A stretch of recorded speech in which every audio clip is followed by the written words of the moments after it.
அனைவருக்கும் வணக்கம். இன்னைக்கான வீடியோ பதிவில் நம்ம பார்க்க போகிற மிக முக்கியமான ஒரு பதிவு என்ன அப்படின்னா, அதாவது ரிஷபராசிக்காரர்களுக்கு வரக்கூடிய பிப்ரவரி 17ஆம் தேதிக்குள் ஒரு சில விஷயங்கள் எல்லாம் உங்களுடைய வாழ்க்கையில் ஏற்பட போகுது.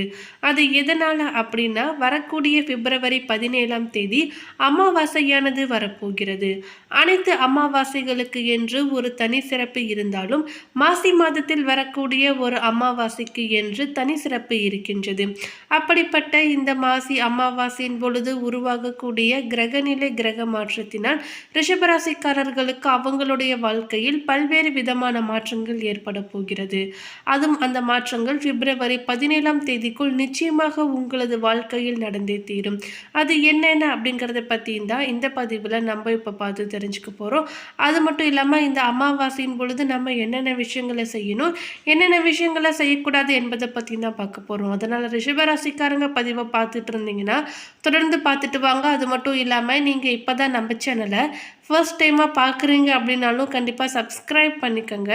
அப்படியே பக்கத்தில் இருக்கக்கூடிய நோட்டிஃபிகேஷனுக்கான பெல்லைக்கானையும் கிளிக் பண்ணிக்கோங்க. ரிஷபராசியை பொறுத்தவரை இந்த பிப்ரவரி மாதத்தில் பொதுவாகவே நீங்கள் அமைதியை கடைபிடித்தால் எல்லாமே சரியான திசையில் செல்லும். உங்கள் ஆரோக்கியம் நன்றாக இருக்க போகிறது.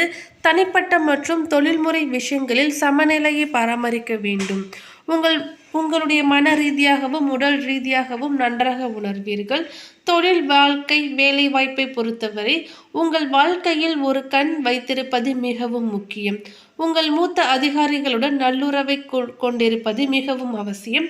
அலுவலக அரசியலில் இருந்து உங்களை பாதுகாத்து கொள்ள சக ஊழியர்களின் செயல்பாடுகளை கண்காணிப்பது முக்கியம். கூட்டாளிகளில் தெளிவான மற்றும் சமநிலையான கருத்துக்களை வெளிப்படுத்துங்கள். மேலும் திட்டங்களில் உங்கள் பங்கு மிக முக்கியமானதாக இருக்க வேண்டும். ஒரு சில பெண்கள் தங்கள் வேலையை விட்டுவிட்டு புதிய வேலையில் தேர்ந்தெடுக்கவும் தயாராக இருப்பீர்கள். நிதி நிலையை பொறுத்தவரை ரிஷபராசிக்காரர்களுக்கு உங்கள் வாழ்க்கை முறையில் சில சிரமங்களை செய்ய உங்களை தூண்டலாம். பங்கு சந்தையில் முதலீடு செய்யும் பொழுது எச்சரிக்கையாக இருக்க வேண்டும். அவசர முடிவுகள் எடுப்பதையும் தவிருங்கள். வருமான ஆதாரங்கள் அப்படியே இருக்கும். பணப்புழக்கம் நன்றாக இருக்கும். தங்கள் தொழிலை புதிய பகுதிகள் அல்லது சந்தைகளுக்கு விரிவுபடுத்த திட்டமிடலாம். வெளிநாட்டில் படிக்கக்கூடிய குழந்தைகள் கொண்ட பெற்றோர்கள் கல்வி கட்டணம் செலுத்த நிதி சேரும். காதல் மற்றும் குடும்ப வாழ்க்கையை பொறுத்தவரை ஒரு சில விஷயங்களை பெரியமாக்குவதை தவிர்த்து உங்கள் துணையுடன் ஒரு நல்ல உறவை கொண்டிருக்க வேண்டும். குடும்பத்தை விரிவுபடுத்துவது தொடர்பான நேர்மறையான செய்திகளை பெறுவதற்கான வாய்ப்புகளும் இருக்கின்றன. தனிமையில் இருப்பவர்கள் ஒரு சுவாரஸ்யமான நபரை சந்திக்கவும் நேரிடலாம். உடல் நலத்தை பொறுத்தவரை ரிஷபராசிக்காரர்களுக்கு இந்த மாதத்தில் தோல் ஒவ்வாமை அல்லது தொற்று உள்ளவர்கள் மருத்துவரை சந்திக்க வேண்டியிருக்கும்.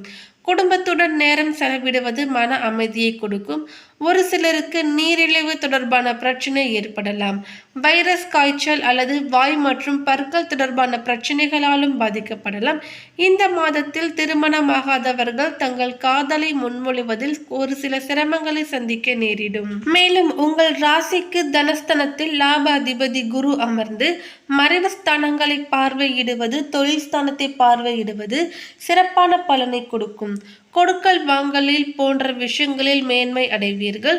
முக்கிய கோணத்தில் எதையும் செய்ய வேண்டும் என்றும் நினைப்பீர்கள்.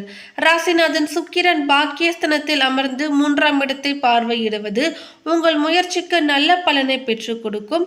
பொருளாதார நிலை நன்றாக இருக்கும். உங்கள் ராசிக்கு தொழில் ஸ்தான அதிபதியும் யோகாதிபதியுமான சனி பகவான் ஆட்சி பெற்று விரயஸ்தானத்தை பார்வையிடுவதும் ராகுவுடன் இணைவு பெறுவதும் நல்லது. வெளிநாடு செல்ல நினைப்பவர்களுக்கு அதற்கு வாய்ப்பு அமையும். கொடுத்த வாக்குறுதிகளை சிறப்பாக செயல்படுத்தி வெற்றி பெறுவீர்கள். தொழிலை தெய்வமாக நினைத்து மேலும் வளர்ச்சியை பெறும் சூழ்நிலைகளையும் பெறுவீர்கள். 3ஆம் இடத்தில் சந்திரன் உங்களின் முயற்சிக்கு உறுதுணையாக இருப்பார். உங்களின் கலை பயணம் சிறப்பாக அமையும். புதிய ஒப்பந்தங்களும் நிகழ்ச்சிகளிலும் கலந்து கொண்டு வளம் பெறுவீர்கள். ஒரு சிலர் உடல் உபாதைகளுக்கு வந்து மறையலாம். வாகனங்களை இயக்கி வருமானம் பார்க்கக்கூடிய நபர்களுக்கு வருமானம் அதிகரிக்கும். சுமையாக இருந்த பல காரியம் நன்றாக இயங்கி செல்வாக்கும் வருமானமும் பெறுவீர்கள். மாணவர்களுக்கு கல்வியில் மேலோங்கி வருவீர்கள். சோதனைகள் எத்தனை இனி வந்தாலும் அதிலிருந்து வெல்வீர்கள். மருத்துவம் சார்ந்த தொழில் செய்பவர்களுக்கு வருமானம் அதிகரிக்கும். பொது விஷயங்களில் உங்களின் செயல்பாடுகள் பாராட்டும்படி அமையலாம். அடுத்தவரை கேட்டு செய்த பல காரியங்கள் இனி நீங்கள் செயல்படுத்துவீர்கள். தீய நண்பர்களின் நட்பு தொடராமல் விட்டு விலக்கி விடுவீர்கள். கருத்து வேற்றுமையுடன் இருந்தவர்கள் இனி இணைத்து உறவு பலப்படுத்திக் கொள்வீர்கள். ஆன்மீகமும் பிறரை மதிக்கும் தனிமையும் உங்களின் எதிர்காலத்தை மேன்மை பெற செய்யும். கடன் தொல்லையிலிருந்து விடுபடுவீர்கள். அடுத்ததாக பாதம் 2, 3, 4 கார்த்திகை நட்சத்திரத்தை சேர்ந்தவர்களுக்கு சுயமாக சிந்தித்து வெற்றி பெறக்கூடிய உங்களுக்கு இந்த மாசி மாதமானது உங்கள் ராசிக்கு சுக அதிபதியான சூரியன் அஷ்டமஸ்தனத்தை விட்டு விலகி பாக்கியஸ்தனத்தில் சஞ்சாரிப்பதால் எடுத்த முயற்சி அனைத்தும் வெற்றியாகும். பெரியோரின் ஆதரவு கிடைக்கும். வியாபாரம் தொழிலில் ஏற்பட்ட தடைகள் விலகும். புதிய தொழில் தொடங்க மேற்கொள்ளக்கூடிய முயற்சி வெற்றி பெறும். சூழ்நிலை காரணமாக மனதில் ஒருவித பயம் இருந்தாலும் உங்கள் வேலையில் உறுதியாக இருப்பீர்கள். பிப்ரவரி 7ஆம் தேதி வரை ராசி அதிபதி சுக்கிரன் சாதகமாக இருப்பதால் பிறருக்கு உதவி செய்யக்கூடிய அளவிற்கு உங்களுடைய பொருளாதார நிலையானது உயரும். புதிய இடம் வாகனம் வாங்குவீர்கள். மனதை அழுத்தி கொண்டிருந்த சங்கடம் இருந்த இடம் தெரியாமல் போகும். குடும்பத்தில் ஏற்பட்ட பிரச்சனை விலகும். கணவன் மனைவி ஒற்றுமையும் அதிகரிக்கும். பொன் பொருள் சேர்க்கை இருக்கும். எதிர்பார்த்த பணம் வரும். இதுவரை நஷ்டத்தில் இயங்கி வந்த தொழிலில் இனி லாபம் காண்பீர்கள். கடந்த மாதம் வரை தடைப்பட்டு வந்த உங்களுக்கு பொருளாதார ரீதியாகவும் மன ரீதியாகவும் நெருக்கடியை ஏற்படுத்திய வேலைகள் இப்போது முடிவுக்கு வரும். சுய தொழில் செய்பவர்களுக்கு வருமானம் அதிகரிக்கும். அரசியல்வாதிகளுக்கு செல்வாக்கு உயரும். மாணவர்களுக்கு படிப்பில் அக்கறை என்பது அதிக நன்மையை தரும். விவசாயிகளுக்கு எதிர்பார்த்த ஆதாயம் இருக்க போகிறது. கையில் பணம் இருந்து கொண்டே இருக்கும். அடுத்ததாக ரோகிணி நட்சத்திரத்தை சேர்ந்தவர்களுக்கு பாக்கியஸ்தனத்தில் ராசிநாதனுடன் செவ்வாய், சூரியன், புதன் சஞ்சரிக்கும் நிலையில் மாசி பிறப்பதால் திட்டமிட்டு செயல்படக்கூடிய வேலைகளில் வெற்றி பெறுவீர்கள். புத ஆதித்ய யோகத்தால் உங்கள் செல்வாக்கு உயரும். வாழ்க்கையில் இருந்த பெரிய பிரச்சனைகள் இருந்த இடம் தெரியாமல் போகும். இதுவரை உங்களுக்கு இருந்த தடைகள் விலகும். குடும்பத்தில் நிம்மதி நிலைக்கும். தெய்வ அருளால் மனதில் நிம்மதி உண்டாகும். சமூகத்தில் தலை நிமிர்ந்து வாழக்கூடிய அளவிற்கு உங்களுடைய செல்வாக்கு உயரும். தந்தை வழி உறவினர்களின் ஆதரவு கிடைக்கும். வாங்க நினைத்த இடத்தை வாங்க முடியும். ஒரு சிலர் புதிய வீட்டில் குடியேறுவீர்கள். வேலை பார்க்கக்கூடிய இடத்தில் ஏற்பட்ட சங்கடம் விலகும். ஒரு சிலருக்கு எதிர்பார்த்த இடமாற்றம், பதவி உயர்வு கிடைக்கும்.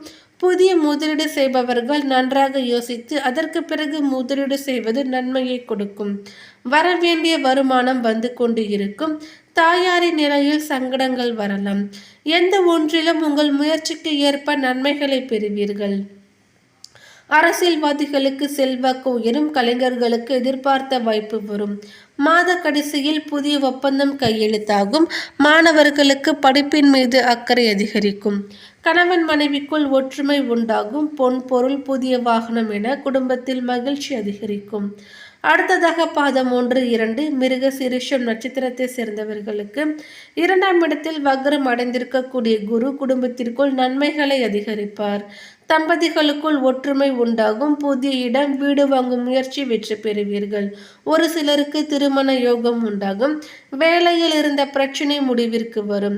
பெரியோரின் ஆதரவு தக்க சமயத்தில் கிடைக்கும்.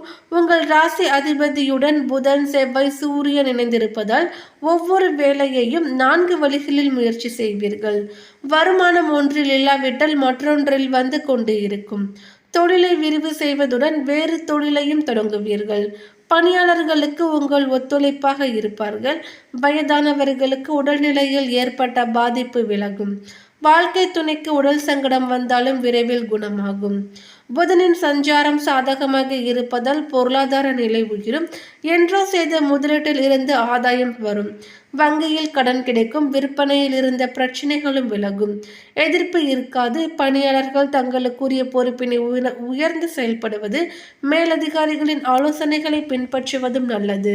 மேலும் முன்னோர்கள் வழிபாட்டிற்கு உகந்த பித்ரு தோஷத்திற்கு நிவர்த்தி தரக்கூடிய ஒரு சிறப்பு வாய்ந்த நாள் தான் மாசி மாத அமாவாசை. இந்த நாளில் புனித நீராடி முன்னோர்களுக்கு தர்ப்பணம் மற்றும் தானம் கொடுப்பதும், குலதெய்வ வழிபாடு செய்வதும் வாழ்வில் துன்பங்கள் நீங்கி செல்வ பெருகும் எனவும் நம்பப்படுகிறது.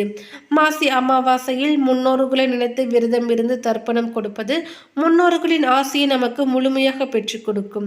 மாசி மாதத்தில் வரக்கூடிய அமாவாசைகள் பித்ருக்கள் திருப்தி அடைந்து அவர்களின் பாவங்கள் நீங்கி முக்தி கிடைக்க வழிவகுக்கும். முன்னோர்கள் படத்திற்கு மாலை அணிவித்து உணவு படைத்து தான தர்மங்கள் செய்வதன் மூலம் பாவங்கள் நீங்கி வறுமை நிலை மாறி குடும்பத்தில் சுபகாரிய தடைகள் நீங்கும் என்றும் நம்பப்படுகிறது. மேலும் இந்த தகவல் உங்களுக்கு பிடித்திருந்தால் லைக் பண்ணுங்க, ஷேர் பண்ணுங்க. இது போன்ற பல சுவாரஸ்யமான கணிப்புகளை நீங்க தெரிஞ்சுக்கிறதுக்காக எங்க சேனலை சப்ஸ்கிரைப் பண்ணிடுங்க. தேங்க்யூ.